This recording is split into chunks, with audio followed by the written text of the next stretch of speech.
and welcome to everyone. And it's good to see so many of you at the second of a series of events on community-led housing at scale. And as you know, this is a joint venture, a joint event by the three hubs covering the east of England, the East Midlands, and part of the southeast.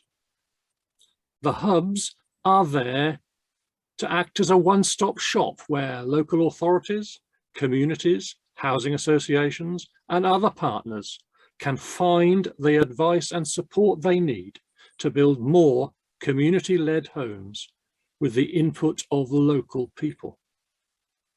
This event has a focus on how we can do this at scale and on the Oxford to Cambridge arc geography that straddles these three regions.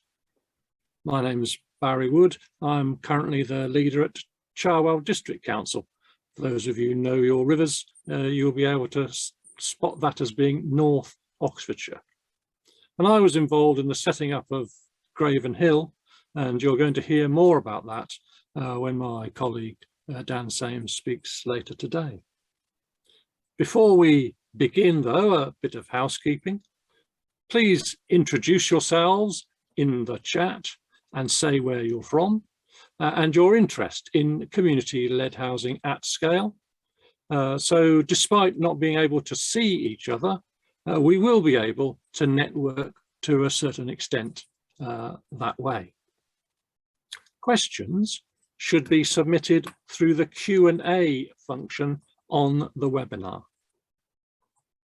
The webinar will be recorded and made available after all the launch event sessions have taken place. And finally, please make sure your microphone is on mute. So let's get down to business.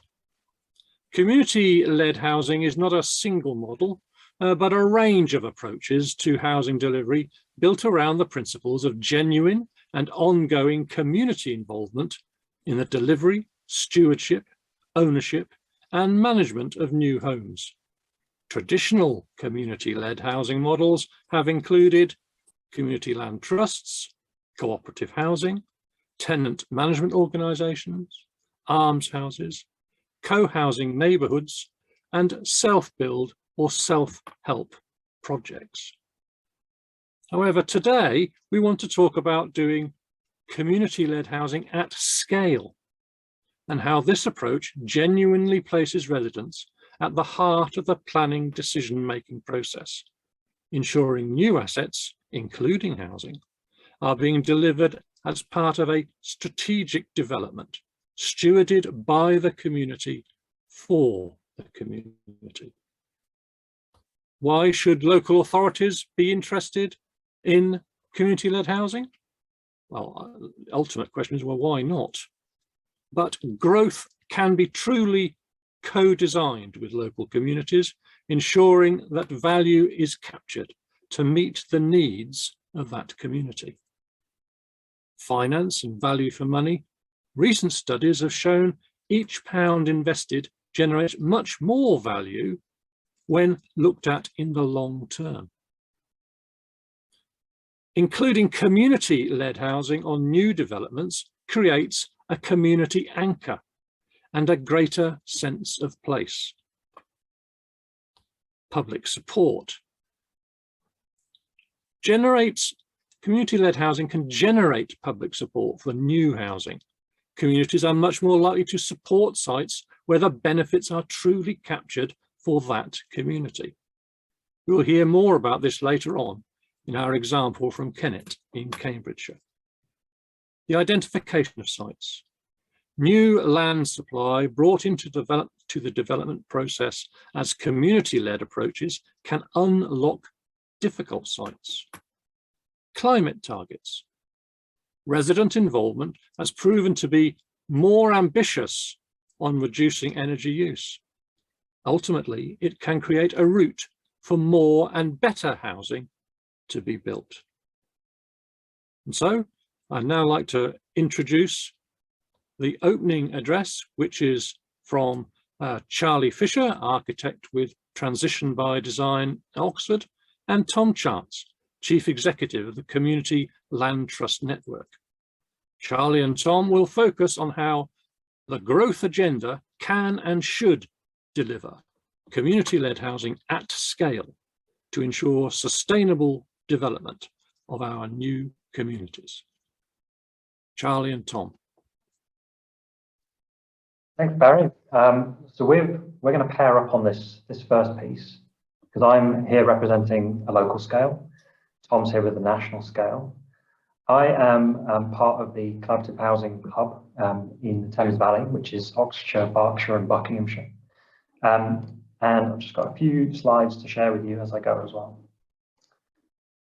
So the first thing we wanted to say here is that over the last few months, our three hubs have come together to try and outline a trajectory for citizen leadership across these large growth areas. So when we talk about scale, we're not also talking about the very big sites, but also a distribution of small things across everywhere to try and create an ecosystem of citizen leadership within the forms of development that we do today.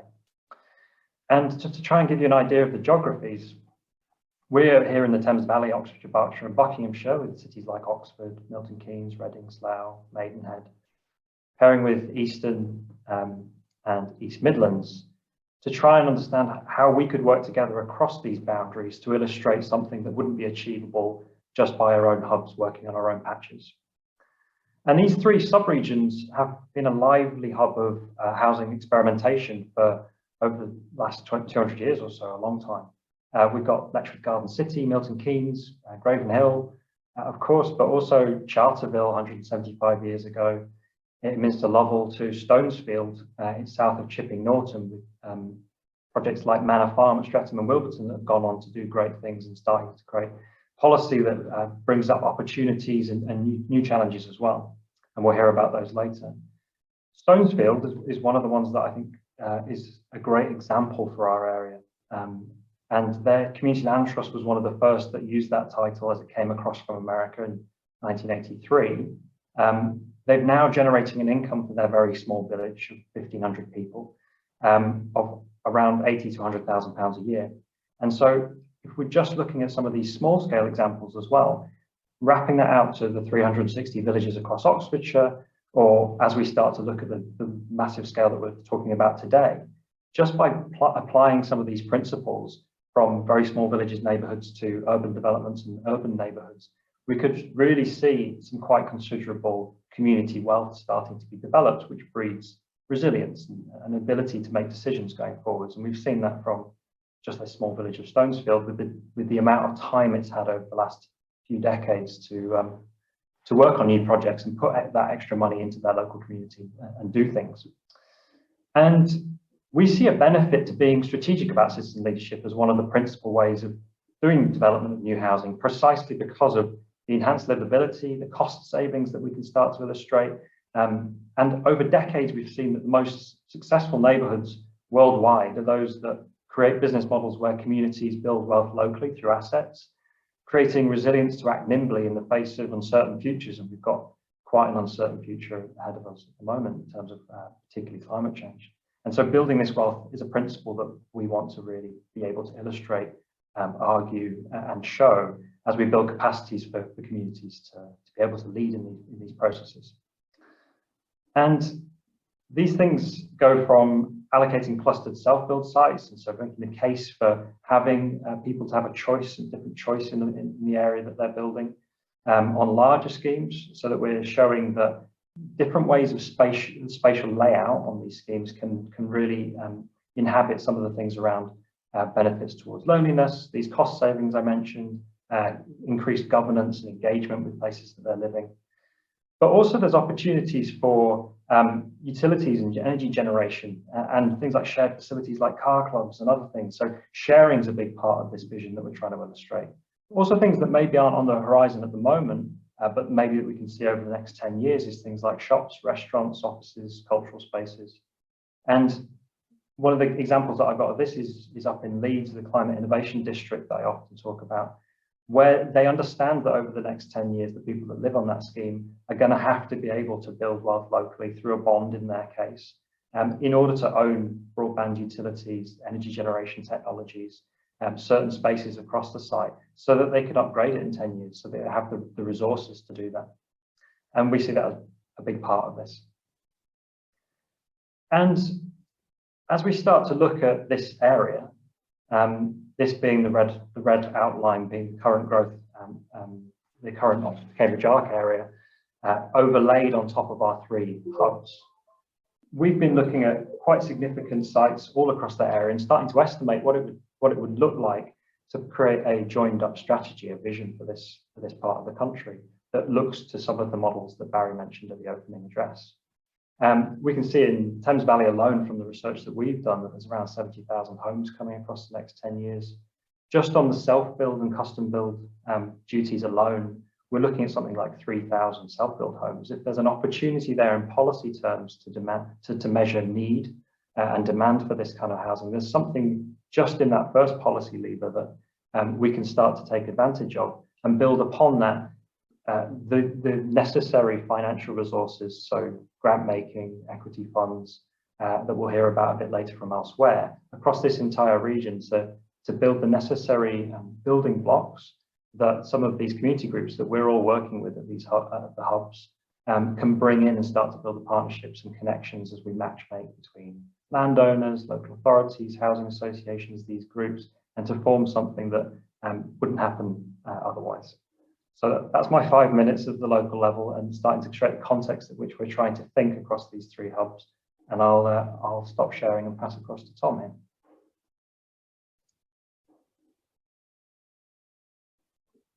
Thanks, Charlie. I'm afraid I haven't made any beautiful maps for my contribution.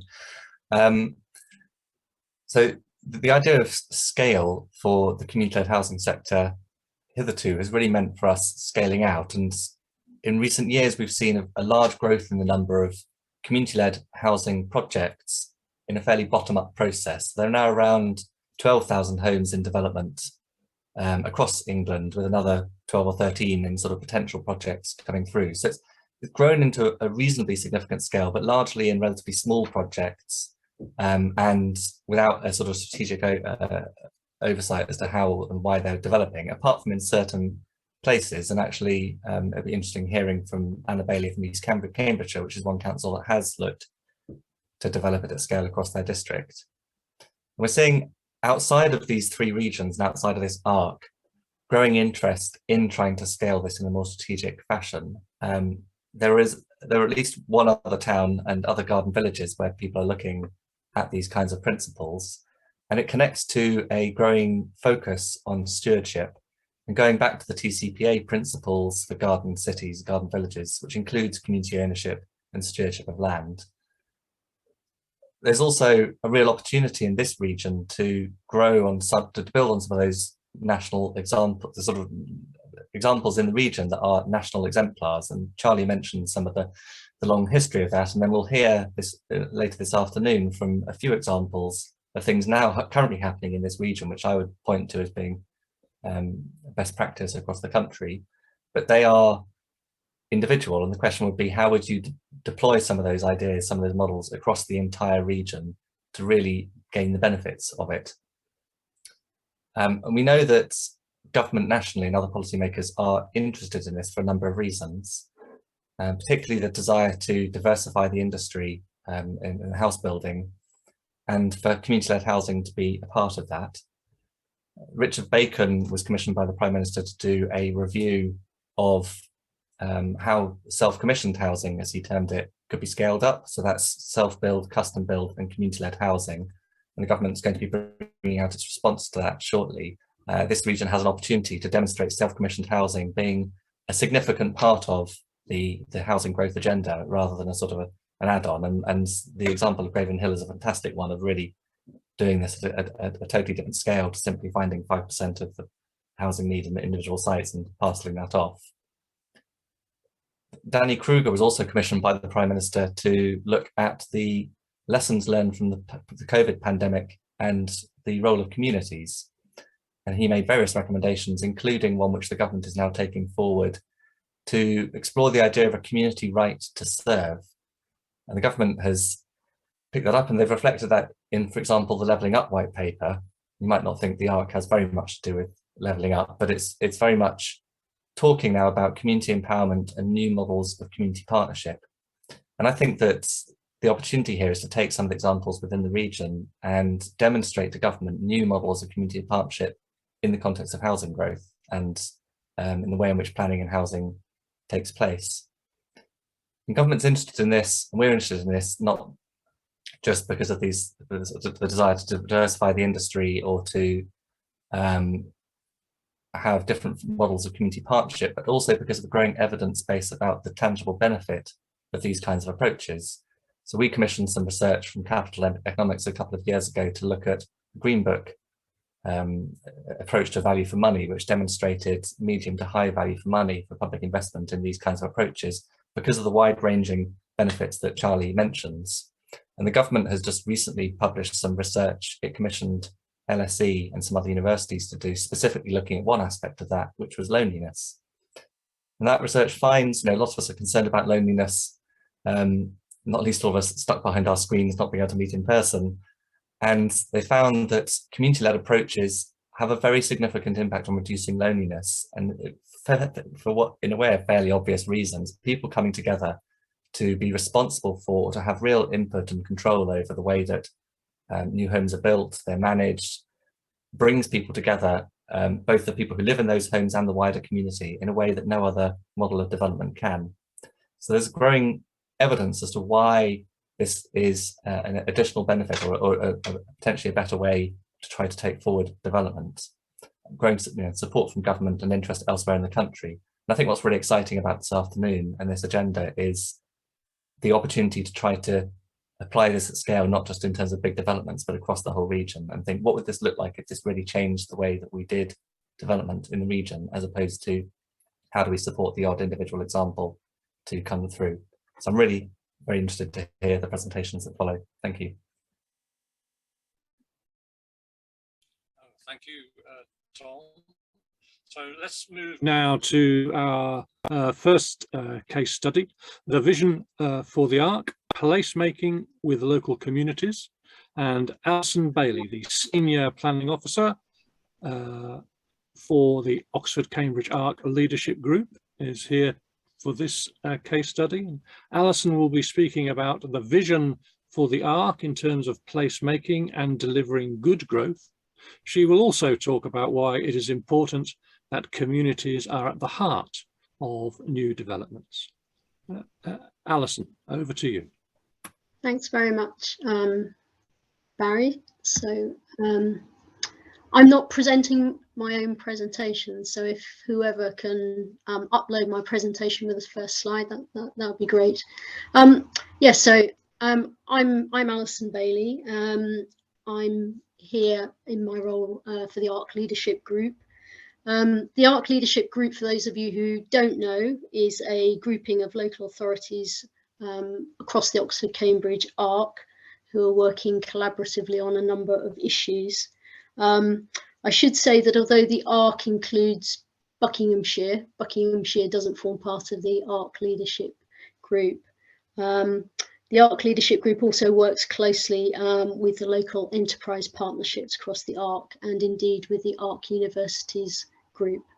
If we can move on to the next slide, please. So for those of you who don't know the ARC particularly well, this is a map which shows the geographical extent of the ARC. It comprises 5 ceremonial counties: Oxfordshire, Bedfordshire, Buckinghamshire, Northamptonshire and Cambridgeshire, also including Milton Keynes, of course, and a number of other unitary authorities. There's a number of cities, large towns, market towns, villages, a number of important historic environments, diverse cultural offer, and total population is about 3.7 million. So it's an extensive network of places, and important to remember that each of those places has its own identity Next screen, please. A little bit here about the natural environment of the Oxcam Arc. Beautiful countryside, high quality landscape, significant areas for nature conservation. I could go on, there's more on that slide there, but it has a very vibrant natural environment. Next slide, please. The Arc supports over 2 million jobs and adds over £110 billion in economic output every year, making it one of the fastest growing economies in England. There's a high density of research and development institutions with innovations spread across a broad range of sectors, life sciences, space, energy, transport, aviation, advanced manufacturing and digital and creative sectors. And you can see from that map, I'm sure you can't see the details, so I apologise for that, but I think the map gives you a pretty good idea of the breadth of the geographical spread of the innovation within the Oxcam Arc. Next slide, please. The Arc Leadership Group has been working collaboratively in a number of key areas. It's published an economic prospectus for the Arc and also a set of related environment principles. And we're also working together on a set of infrastructure principles. Those have not yet been published. I'm going to kind of run through each of those in a little more detail in a moment. But I just wanted to emphasise that all of this joint work is based on innovation and ambition, and at the heart of it, a desire to see better outcomes for the Arc's communities. It's high level, intentionally so, but recognises the rich variety of places across the Arc and the value that should be attached to those different settings.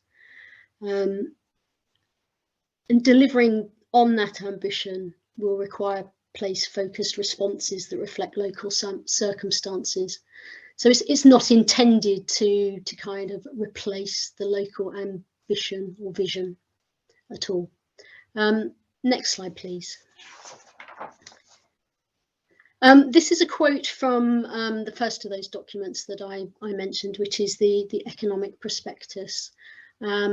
By 2050, the Arc will be the world-leading place for high-value growth, innovation and productivity, a global hub where ideas and companies are generated and thrive, home to exemplary models of 21st century development with a high-quality environment, outstanding quality of life and a strong economic focus that drives inclusive, clean growth.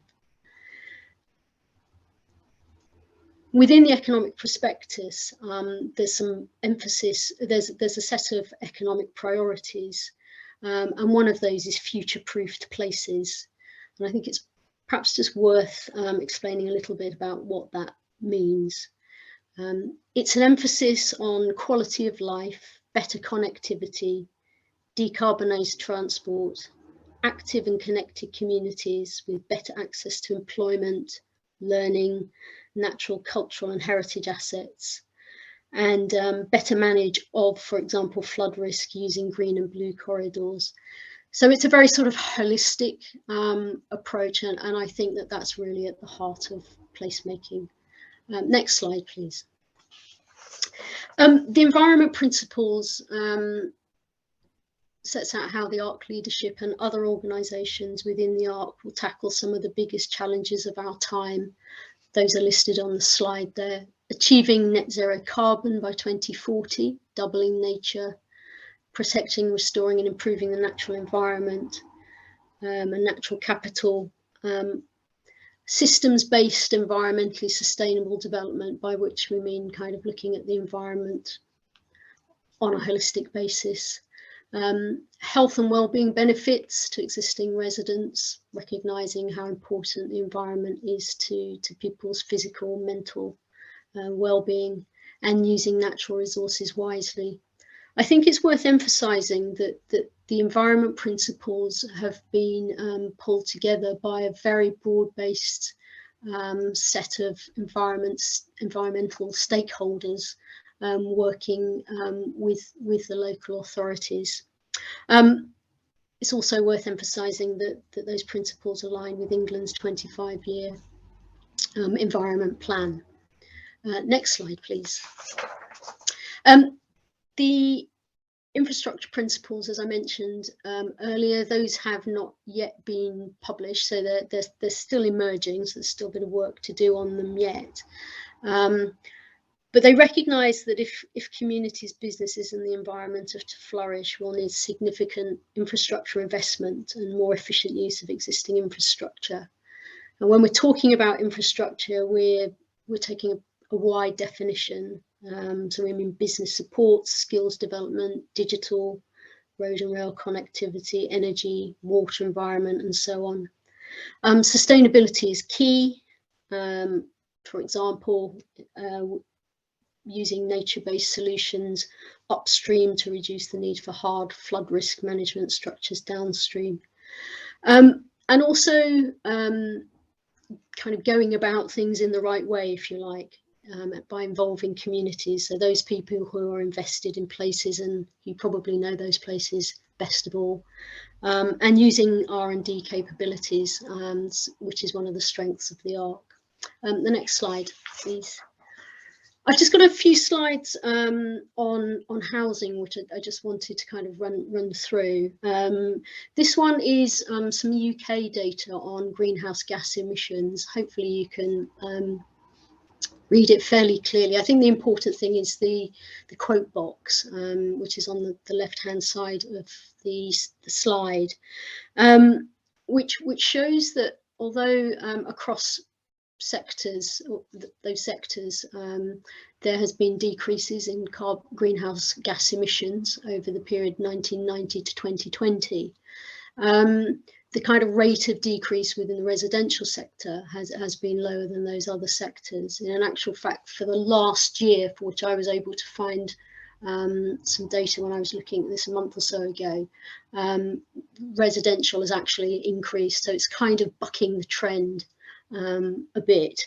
Now, to me, this is confirming what we know, really, and that's that decarbonising housing will need to be an essential part of the path to net zero.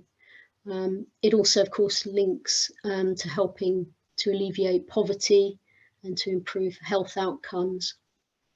So I think that there's some questions which perhaps we might come on to during the discussion around how we can better deliver environmentally driven placemaking, and how we can make best use of the ARC's world-leading environmental goods and services sector to kind of help deliver on those ambitious targets that are reflected within the environment principles. Next slide, please. These are some maps which show some affordability data. Mapped, it's ONS data, and I had to do it from a screenshot, so the maps are not the best quality. But I think the important thing on these is not so much the detail, but it's the fact that more of that area has kind of gone from the lighter shades to those kind of darker bluer shades. And it's telling us that affordability is deteriorated across the ARC area from a range of about 3.5 to nearly 9 in 2003 to just over 6 to 12.5 in 2020. And that's the measurement of house price to earnings ratio. And why does this matter? Well, access to good quality, well-designed housing that people can afford contributes to economic prosperity by helping ensure that the ARC remains and grows as a source of world-class skills. But it also has positive impacts on educational attainment, lower rates of poverty, improved physical and mental health and well-being, all of which, of course, has implications for public spend as well. So I think it's a really crucial issue. It's a common challenge across the ARC. Next slide, please. This one takes the issue of youth home ownership, and it's information from the Resolution Foundation.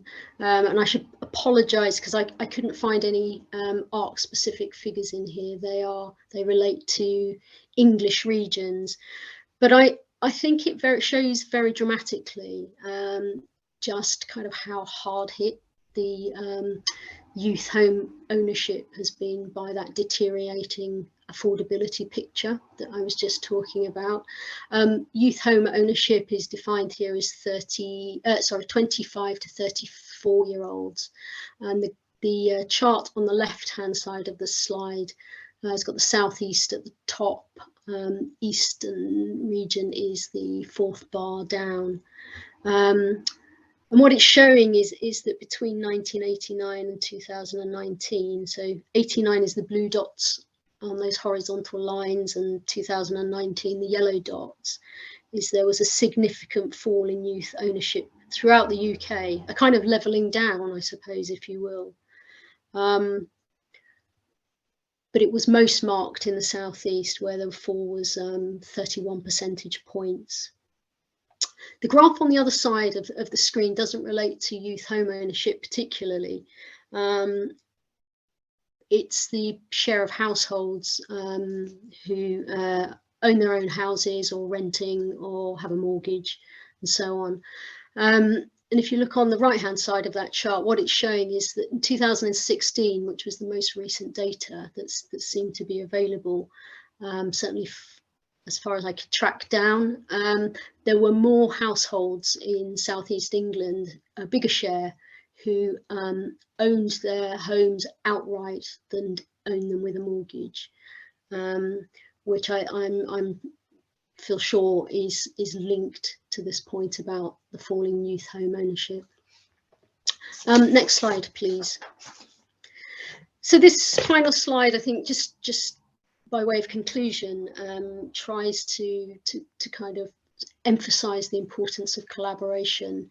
To go back to something that Barry said really right at the start was, well, the way in which how opportunities are created for people is an important matter for everybody. By being vision-led, there's an opportunity to be genuinely ambitious with the aim of securing the best possible future for existing residents and for future generations. I think a near miss on big ambition is likely to deliver better outcomes than kind of incremental change.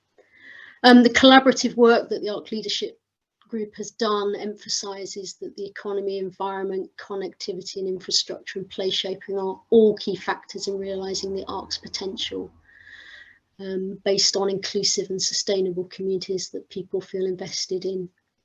And although none of those things are policy, and I think that's worth emphasising, they do provide a strong framework for delivering environmental, sustainable, inclusive, innovation-led growth.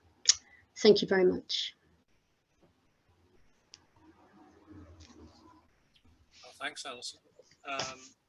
And now we go to case study 2, Graven Hill, and Councillor Dan Sames is here. He's a non-executive director of the Graven Hill Development Company.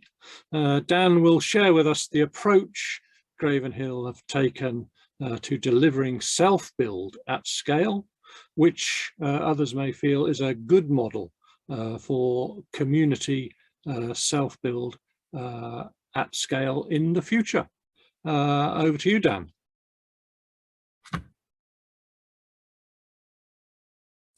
Thank you, Barry.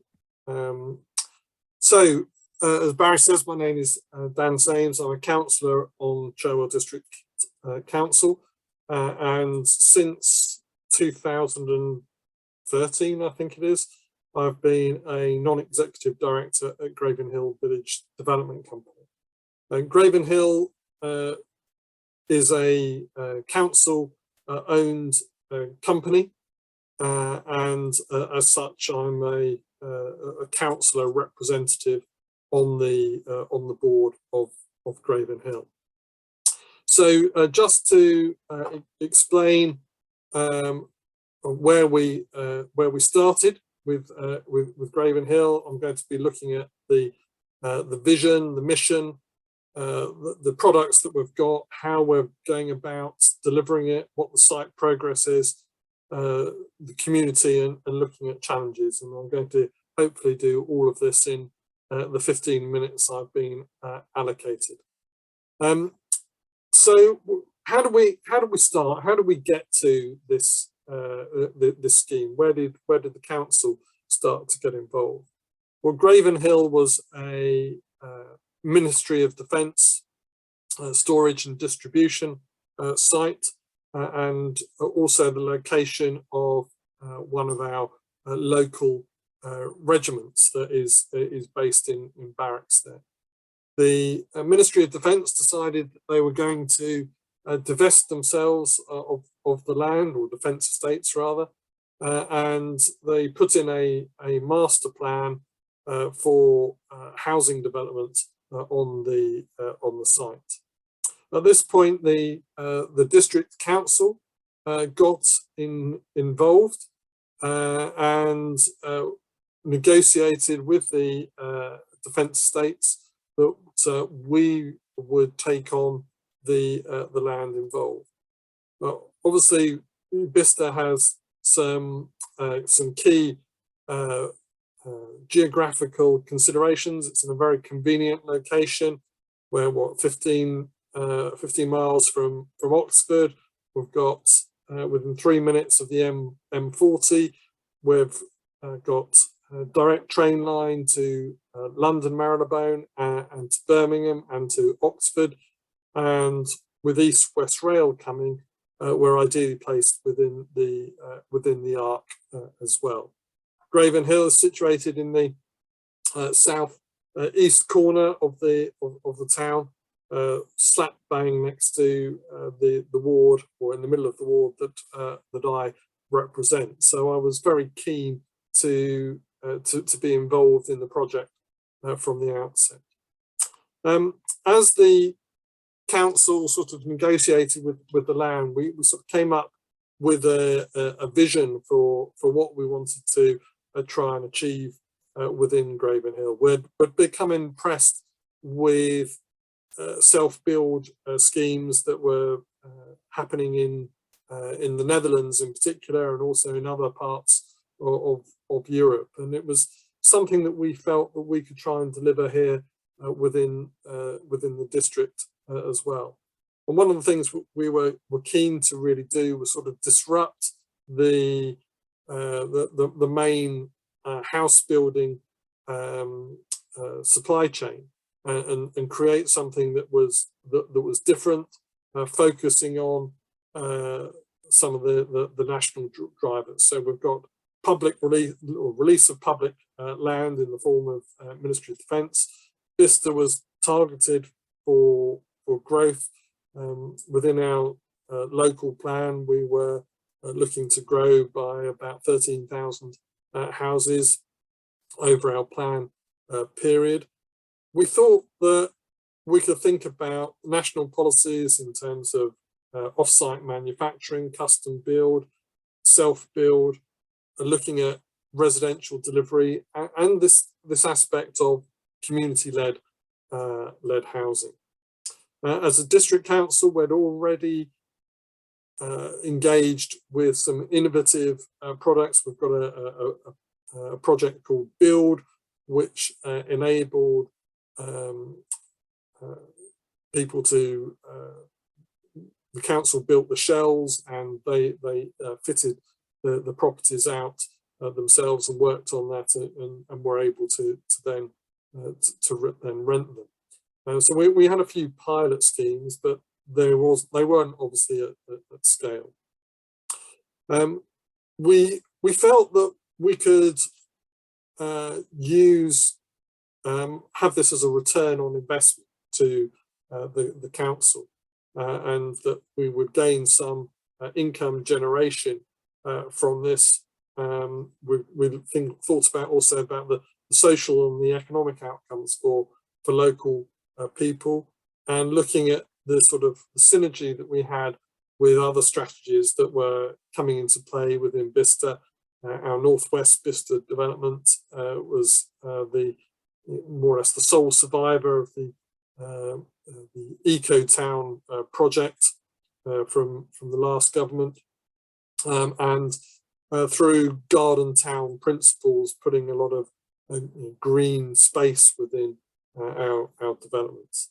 And as I said, we're really looking to revolutionise house building, to think about offering a greater degree of choice, to look at the challenge, the way that homes are built in terms of planning and finance, as well as that placemaking aspect, creating a great place to live that has a community at the heart of it. So in terms of our overall mission, we're looking to, as I said, revolutionise home building, looking at choice, quality, challenge the way that homes are traditionally built, not necessarily focusing on brick-built houses that we've all become used to, trying to address the three main challenges, looking at land, planning and finance, because I think it's availability of land that is one of the things that stands in the way of housing delivery. A lot of land is already tied up with options with major developers, and that really stymies the supply available. And we're looking to create this flourishing garden community within Bicester, but also to have some affordable choices.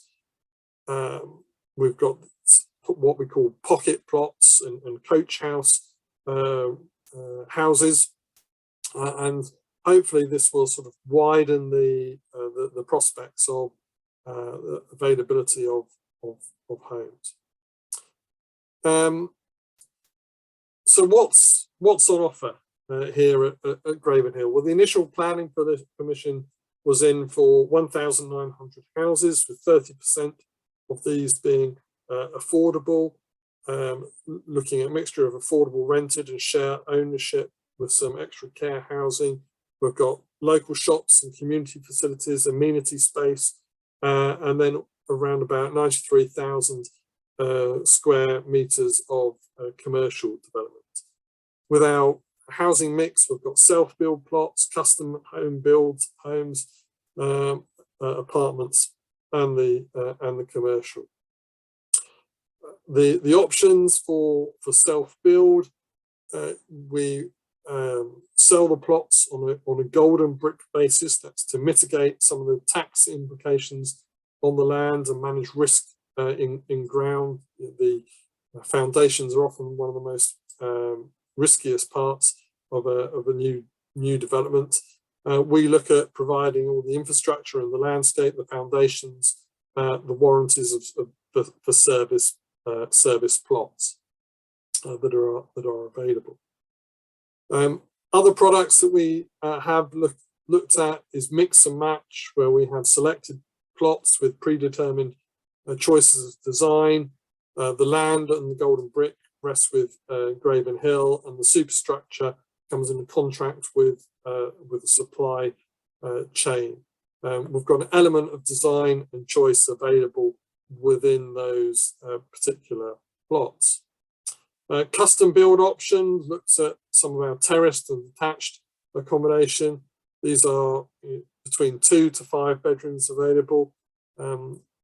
Customers have the ability to influence the design, and the earlier people reserve, the more choice that they have in the overall fit out of the plots, and you can see some of those in the pictures there. There's a choice of different construction methods, with modern methods of construction, timber frame, brick and block, ICF, and we cater for all demographics. Let's go backwards here.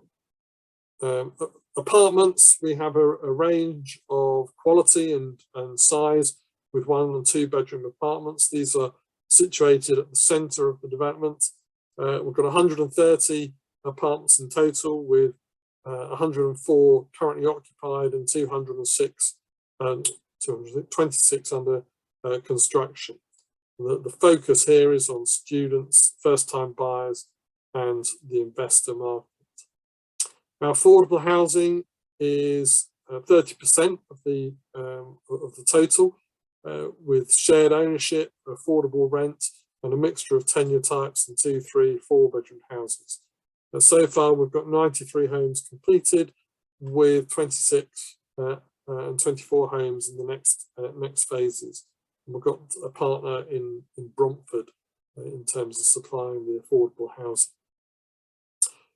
We try and guide people through the process of buying the land, coming up with the design, and this has presented some challenges.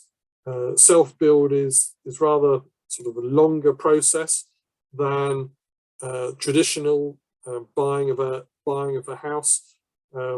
Each plot has a plot passport which sets the boundaries and the services and the scale of the development that can take place on that plot. So we try to guide people through the process as best we can. In terms of the layout, this is the sort of indicative master plan of the site. We can see within the middle of the site here is our sort of village centre. We've got a school, sports pitches, and possible community centre up here.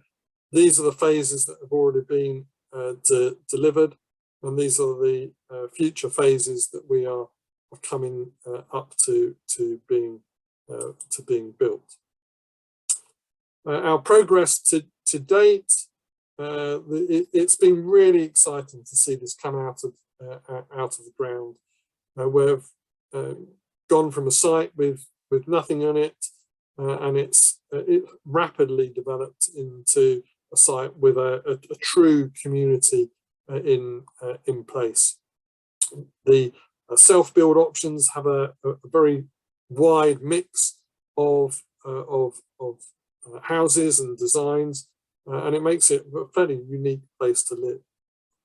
As a developer, we've been obligated to follow normal Section 106 planning obligations, contribution to new primary school, provision of play areas, provision of bus services,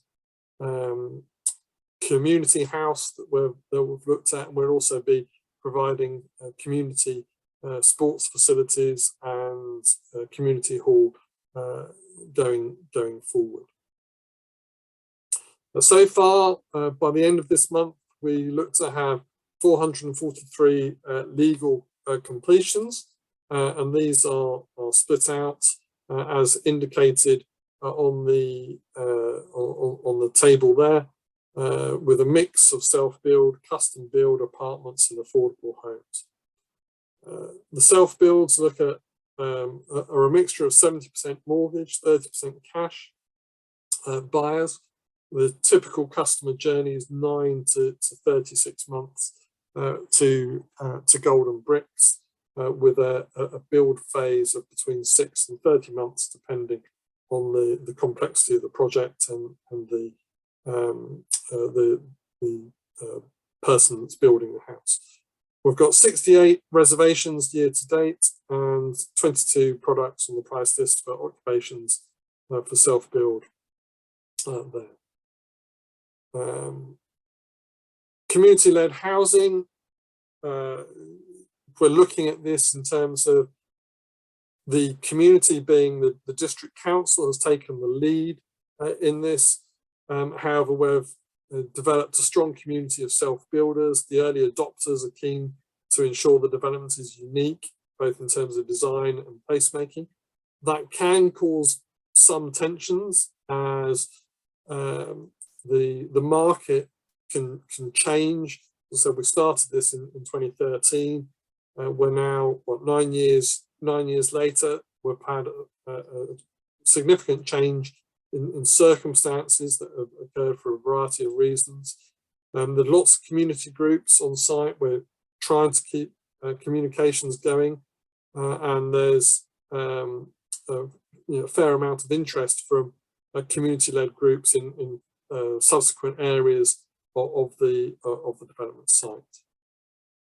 Significant challenges that we've had are in terms of self-build versus custom build, educating people into the different processes of the process. That the scale and demand for self-build hasn't necessarily been as high as we were anticipating at the start of it. We've been waiting for a help to build equivalent of help to buy, and with that coming in, we hope that will have some changes. The timing and planning obligations between self-build occupation and traditional occupation is different, and that has led to some tensions with the planners. Living on a building site can be off-putting to some. I also think some people's perceptions about self-build from grand designs, that everybody on grand design seems to go over budget and end up either unemployed or with a family by the end of the process. So I think we need to sort of challenge some of these preconceptions and possibly look to try and make these things easier as they go along. We've needed to adapt to market challenges and conditions. We're not at the same place where we were in 2014. And bringing those early adopters into Graven Hill along with those changes again presents a bit of a challenge. So that's been very much a whistle-stop tour. Can't remember what time I started, but that must be about 15 minutes, and I'll be happy to try and answer questions in the Q&A. Barry, back over to you. Yeah, thanks, Dan. And now to case study 3, Kennet Garden Village, Cambridgeshire, and Councillor Anna Bailey, the leader at East Cambridgeshire District Council, and Claire San Martin from JTP Master Planner are here. So Anna, over to you.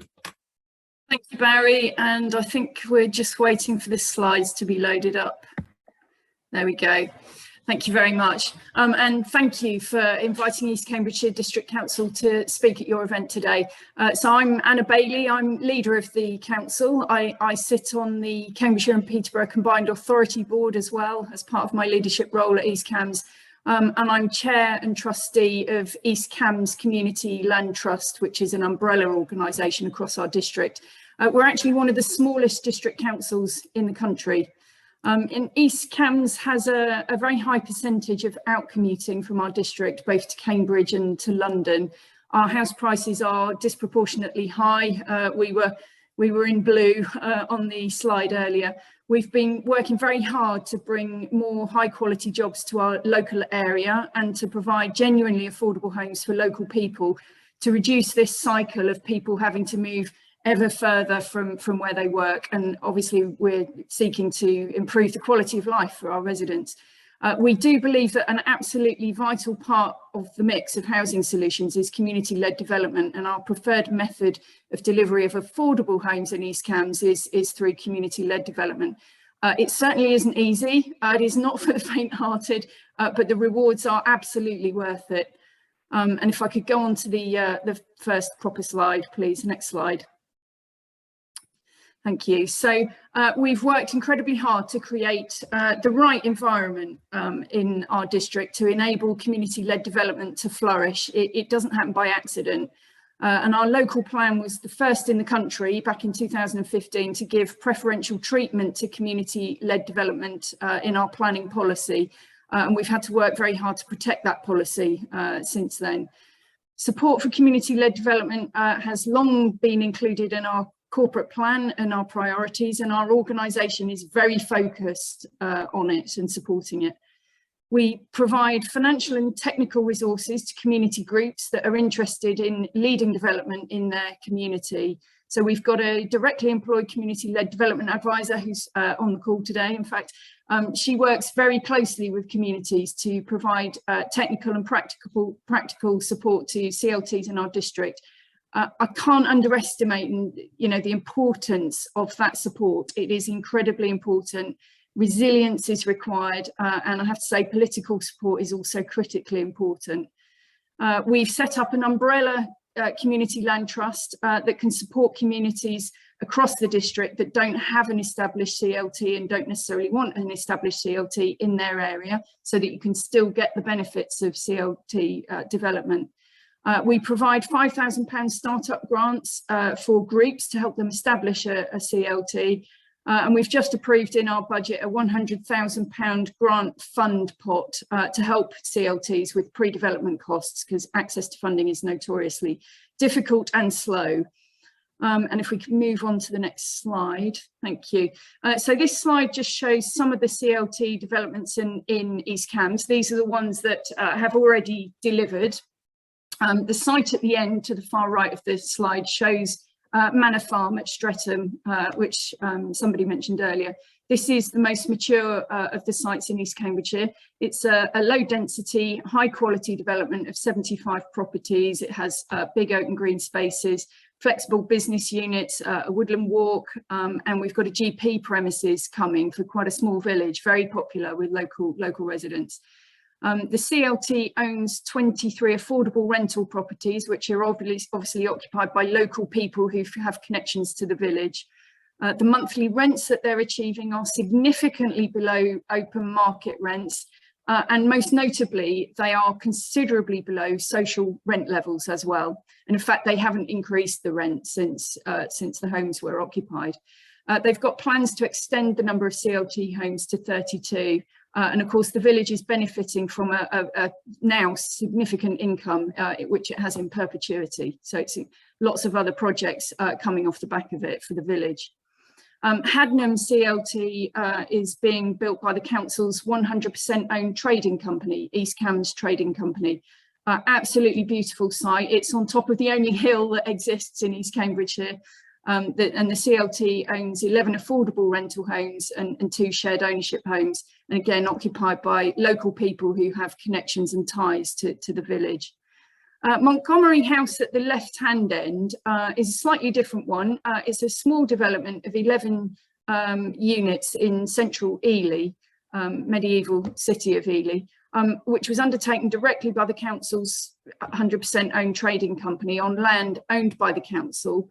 And the affordable homes there were transferred into the CLT because Ely itself does not have a CLT, an established CLT. And that meant that we retained local allocation rights, which is important to us as a district. And Swaffham Prior CLT is notable because of it's delivering a community heating system for the village to take the village off fossil fuels. If we can move on to slide 4, thank you. So at Simeon Close in Ely on the left, the council's trading company purchased an ex-former MOD housing site that had been sitting empty for years and is refurbishing the empty properties. 15 of those homes are being taken on by East Cambs CLT as shared ownership properties.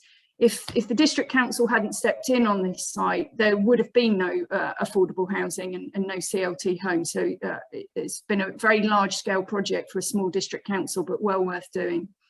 And Kennet Garden Village on the right hand side there is the largest community led site in East Cambridgeshire, which we're going to focus on. It's a 500 mixed tenure development. It's been absolutely led and championed by the local community via the Community Land Trust.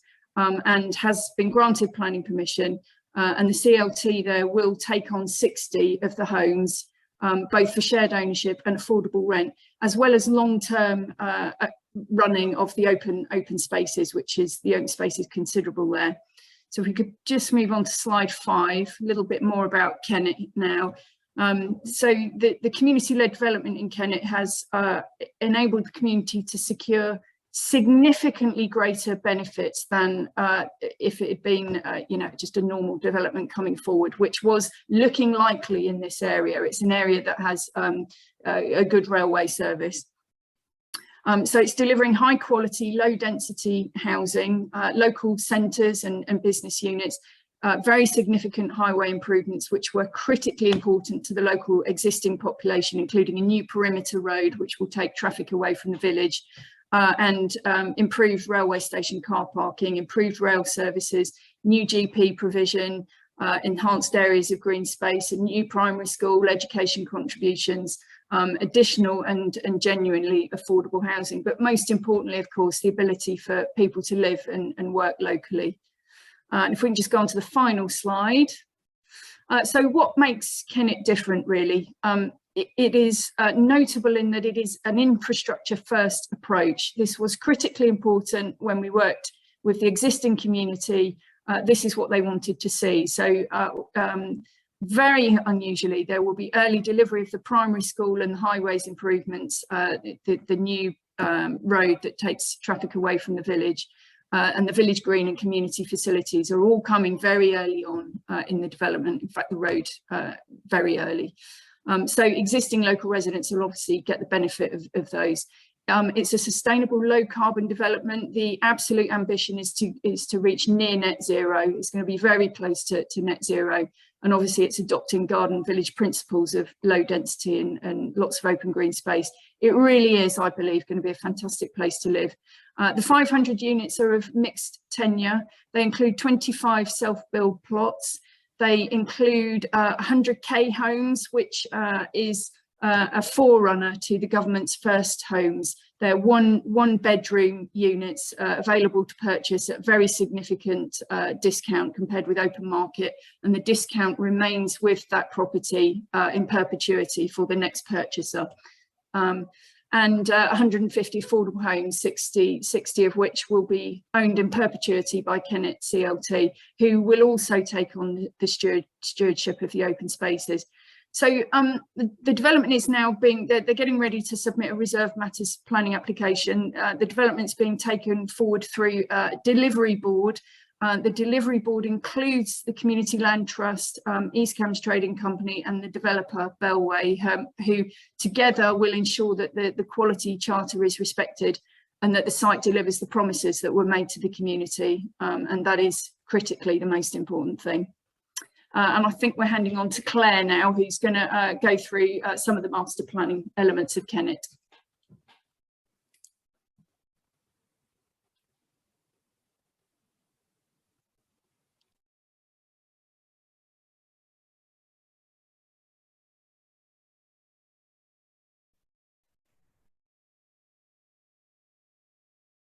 Yep.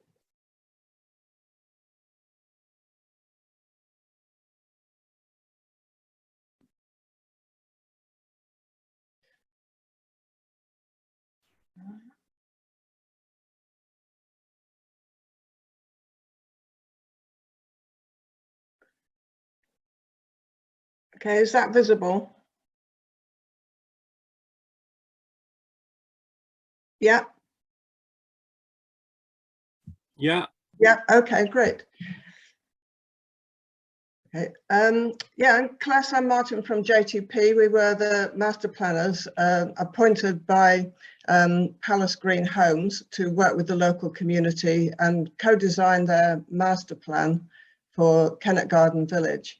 And as you'd expect for a garden village, it includes not just homes, but a whole range of local facilities and local employment opportunities and lots of green space. So the vision that was developed with the community was for a place that had a distinctly rural character with a whole variety of green spaces, which most importantly would be accessible to the whole community. So not just new residents, but existing residents. And the vision from the start was about being a well-integrated extension to two existing villages, Kennet and Kenton, with a cluster of community facilities around a new village green that serve both new residents and existing residents. So our engagement process and the design process really ran hand in hand, and we were appointed in 2016 and started the process by running a community planning weekend. So with lots of workshops, including the landowners, local people, the Kennet CLT, which had already been set up in advance of our appointment, and with the parish council, education authority, etc. Local people that came together and told us what they wanted to see in their place. Well, actually, many of them didn't want to see anything at all because they quite liked the green field that was opposite them. But they did explain that it had a whole range of issues, including where you can see that blue line on the plan, which was a road that had HGVs running very close to the existing homes, which are up here in this area, and to an existing school, which was really blighted by this. So over that weekend, we came up with a first vision master plan, which is this plan. And I'll say we didn't get everything right on the first occasion, but we got a number of ingredients right and a set of principles that have really been incredibly useful to the project and have really driven it through. So this is the process that was undergone, the red on one side, the engagement process, which started with the CLT being formed as a legal entity. Then we had the community planning weekend, and then a whole series of meetings and workshops with different stakeholders and the community, where we sort of, through an iterative process, developed the plan. A design code was a really important part of the process, all about ensuring that the place would have the quality that people expected at the end of the day and would be locally distinctive.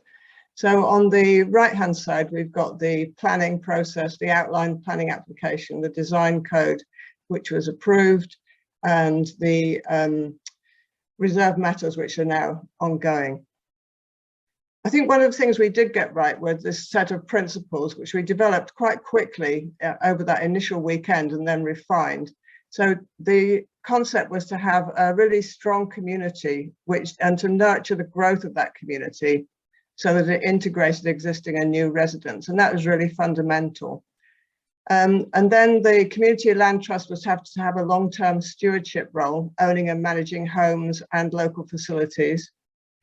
That the existing community were to be involved, because without the new community, they were going to act as custodians to develop the development of the place until the new community could take that over. There should be very generous, well-managed green space linked to the wider countryside, and really increasing biodiversity and getting people involved in managing and growing things in the area. So to have a very wide variety of types of open space. A broad range of beautiful, imaginatively designed homes, a good mix of homes, some of them owned by the CLT. And that buildings should be designed with to be energy efficient and future-proofed. And this was really an important part of the vision that was embedded into the design code. And that the design code should be strong and should be monitored as the more detailed designs were developed. That we needed a range of local facilities to foster the creation of a village way of life. And that the place needed to have a distinct sense of place and be rooted in its locality and sensitive to the local vernacular design and materials. And again, this is something that is reflected in the design code. There should be a robust range of local employment opportunities. Sustainable transport, which should be central to the master plan, convenient for walking, cycling, and the rail station improved. And that there should be natural traffic calming. So here is the site, and here is the existing village of Kennet and Kentford down here, and then the railway station in the centre and some existing industrial buildings at that point. And so this station road was really the key issue for local people, that it really blighted life in the place. And our initial plan didn't reroute that road. And I think through listening to the local people, we understood that that was an absolute their bottom line really is if they were going to accept this amount of development, that they needed to take those HGVs out of the village and come up with a different plan. And so that is what happened. So this is the master plan that was developed and formed the basis of the outline planning application, with a road around the perimeter, which took traffic away from Station Road and away from the village. A village green, which and to bring people together, because there's no real gathering space at the moment for either of the two villages that were to be expanded. And that there should be new facilities around that. So new premises for the existing village school. So not a new school in a way, but the existing school, but in new buildings, because everybody loved their village school. And the village centre was to be developed close to the primary school and to the village green. And then this whole framework of green space was to provide the framework for the housing. And I think the one thing that we did get right at the community planning weekend, and we developed really quite quickly with people, was this vision for doorstep greens forming the centre of each neighbourhood, and for the village green, and for this sort of framework, green framework, in which everything's set. So this is the plan as it developed, with the doorstep greens forming the centerpieces of a whole series of character areas, which were also coincided with the phases of development. So we've got the village core at the center with the school and the village green, and then a whole series of neighborhoods based around the doorstep greens. And to the south, near to the railway station, the enterprise park with employment. So this is what the master plan looked like, and you see the scale and the grain of it is really quite similar to the existing village housing in this location.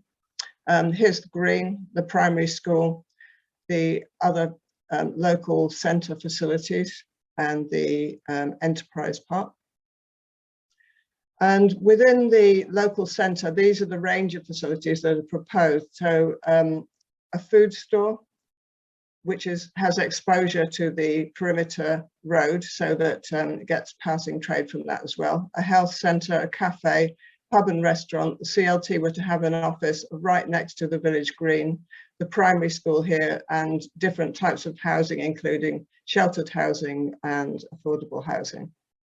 This is a view of from the village green, looking along the south side of it towards the school, with the pub on the left-hand side.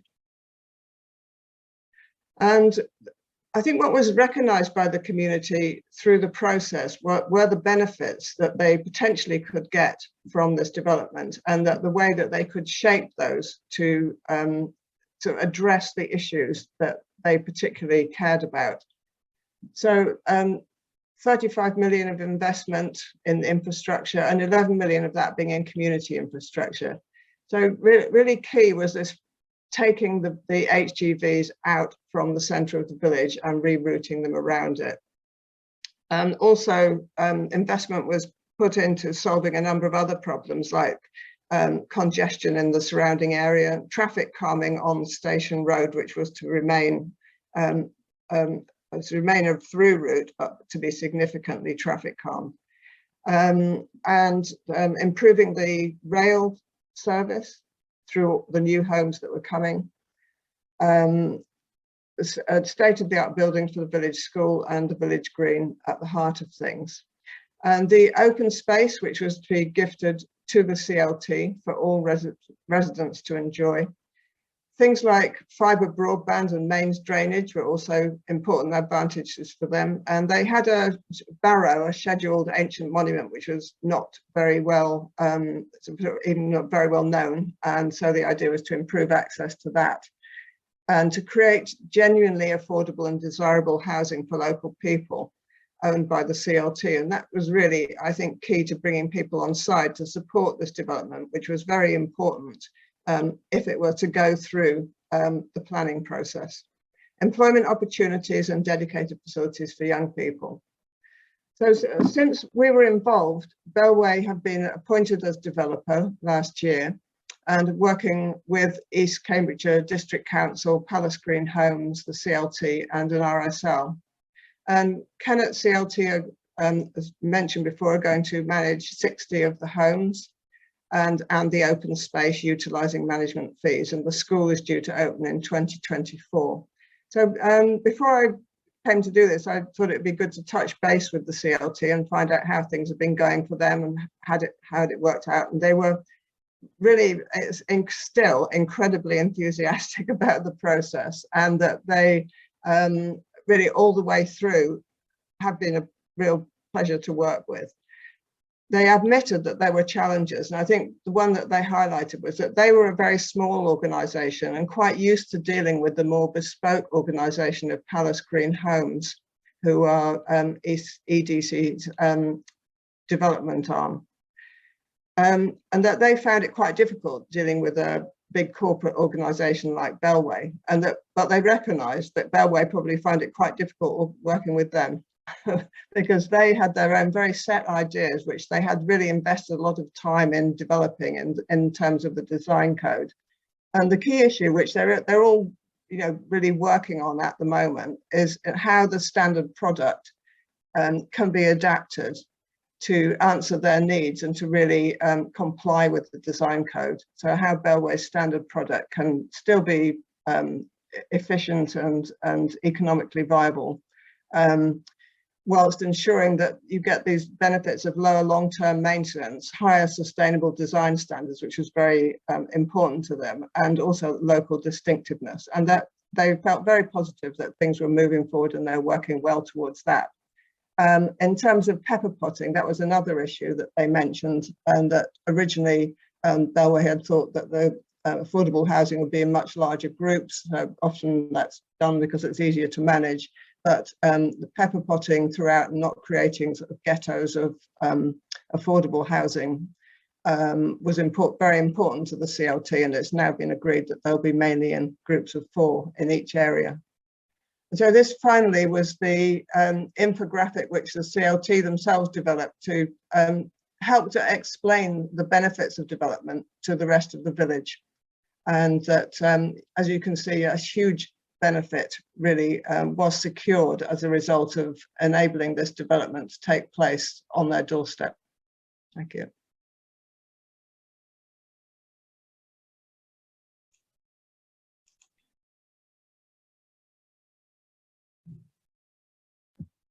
Thank you. And after he unmutes swiftly, and now back to Cecilia for Q&A. Yes, thank you very much, Barry. Some fantastic presentations there, and it's great to look at the chat and the Q&A. And a lot of people are asked, are we going to get the slides? Yes, of course you are. You'll get the slides, but you'll also get a recording of the presentation, the presentations today of the whole event. So I think you'll have something to send on to other people and to look at. But some themes really coming up in the questions, and I mean, I'm just going to field a couple of them because we haven't got 25 minutes, we've really got barely 10 minutes, unfortunately. And thank you for the panelists who've been answering the questions as they go. So one of the questions that came up was really quite fundamental, really. You know, what is the difference of community-led housing? What difference does it make? You know, what is the benefit of community-led housing? So I don't know, Tom, do you want to start with that one? And then I'll just go around and ask the panelists, you know, for them, what does it mean? You know, what is the added value of community-led housing? Yeah, thanks, Cecilia. It's a good question. I usually describe this by referring to an organisation I sit on the board of, which is the Housing Forum, which brings together different parts of the housing industry, so councils, housing associations, developers, suppliers, and so on. It was set up about 20 years ago, and the idea is collaboration between all these different parts of the industry yields good results. And we heard a few of the other presentations today talk about collaboration.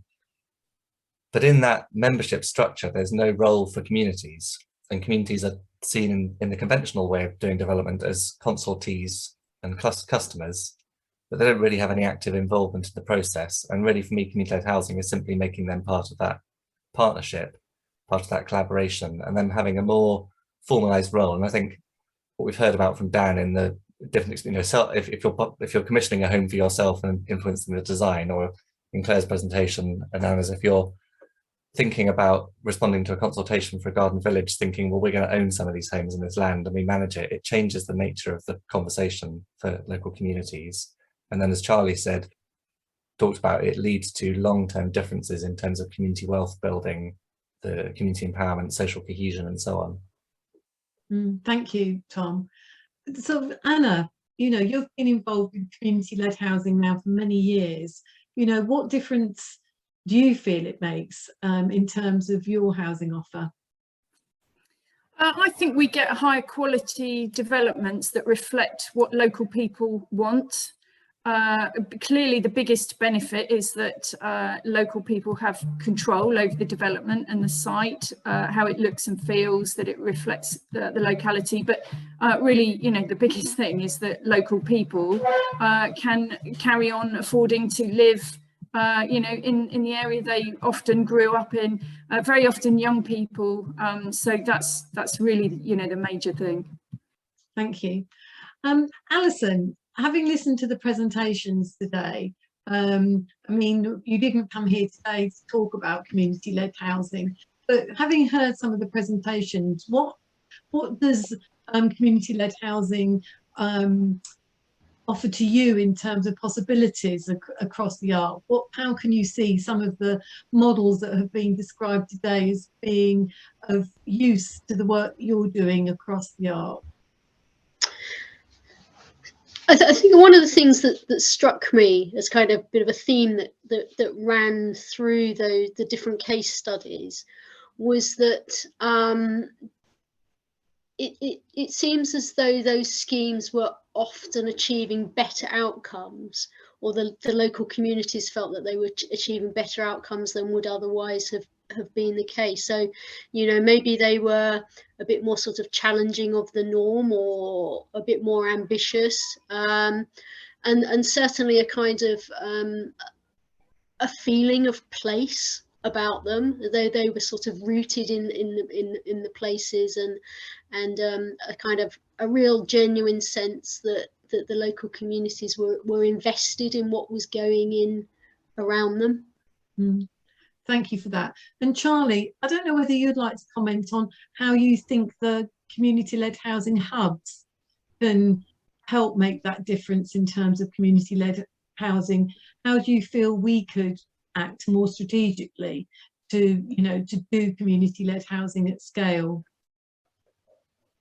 Well, we've been building up expertise for a number of decades now in a lot of the organisations' cases that are involved in these hubs. But since the end of 2016, we've been actively engaged in all of these local authorities after the Community Housing Fund first round went to a selection of authorities across the country.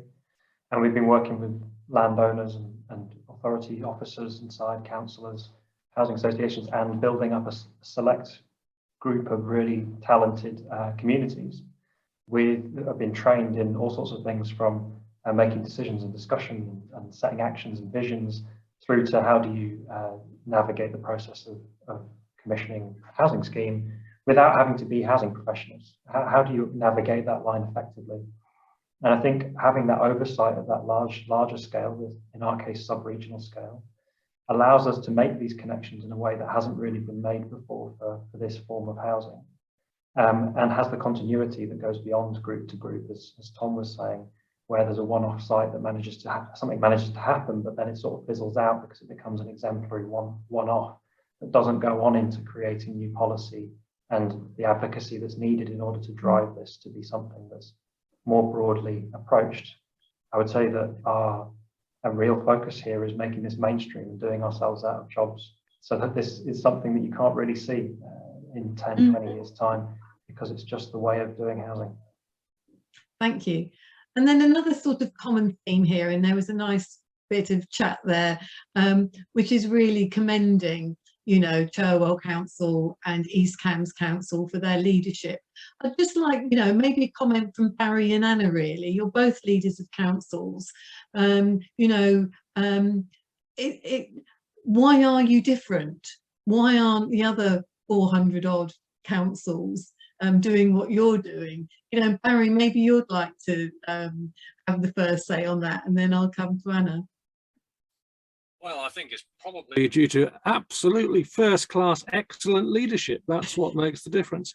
I think in the end, there are a lot of district councils, housing authorities and planning authorities who need and want to play their part. And in a way, those of us who are at the front need to be able to bring our colleagues with us, and that's the real value of events like this. And I think, you know, I always pay attention to the thousands of families that are on my housing waiting list, and I know that's a tip of an iceberg. So I know that there's a huge job for housing and planning authorities to do, and in a way, we need the inspiration of events like this to learn from each other and make a lot of progress, I hope. Anna. Yeah, I think, Cecilia, for us, it was frustration with the existing system. You know, we were highly motivated by the fact that, you know, we are in an area where there's huge pressure, huge demand, and, you know, being knocked constantly with our affordability percentages that we're managing to deliver because of viability arguments. So we decided to take the whole thing into our own hands, really. We set up our own trading company that could actively get in there and deliver sites itself. That's helped our, you know, sort of commercial agenda, but we are very clear that we are only behave commercially for community benefit. And I know it's not the right forum, but, you know, we have managed to freeze council tax at East Cambs District Council for 9 years in a row. But by delivering for our communities what they want to see. So I think for us, we were motivated by the frustrations of the existing system and wanting to actually get stuff delivered that really benefited and was driven by our communities, that they wanted to embrace instead of feeling that development was being done to them. It's not been easy. You know, any development of any size is going to cause controversy. And it has done. You know, this has not been easy at all, and you learn a lot of lessons along the way, but the benefits that come out of the other end are so worth it. And when you see local people who are able to stay living in their own village, their own community, working locally, very often young people, you know it's worthwhile. So I hugely promote it to other people. It's worth it. Thank you. And Dan, please come in. Yeah, I mean, it's similar to what Anna said. I think one of the things that we were very keen on, as I said at the beginning, was trying to disrupt the market and do things differently. I think there has been sort of some tensions because we are the council. Some people expect things to happen differently, and our planners treat us like any other development company to an extent. So we still have the Section 106 obligations that we need to bring. We can't be seen to be sort of necessarily more preferential, but it's just trying to disrupt that the way that the market is running and provide something different. So yeah, I think we are working to a good extent, but there are challenges, and I think in terms of other local authorities, we've obviously learned a lot of lessons, and it's not necessarily been easy to set up a company and build at scale. And so I think, you know, I would say that if any other authorities want to do it, we need to sort of possibly work together to see how we can, you know, share the experience. And maybe just finish with Claire.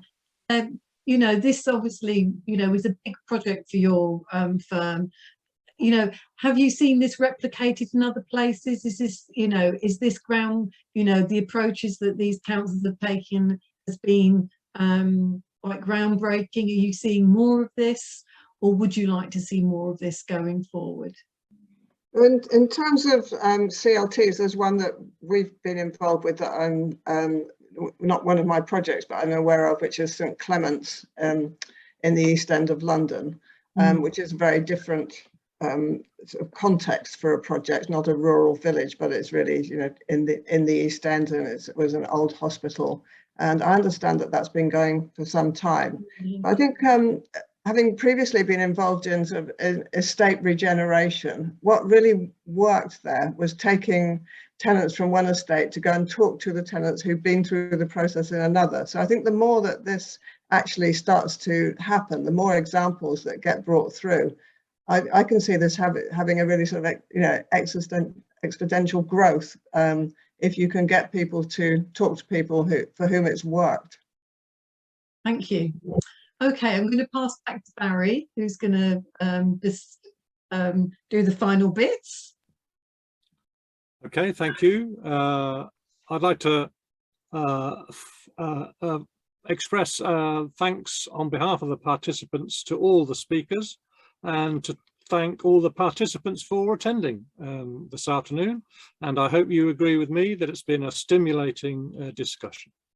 As I mentioned earlier, this session has been recorded, and we will send you the link to these plus copies of all the slides in the next few days. Thank you very much. Good to see you all.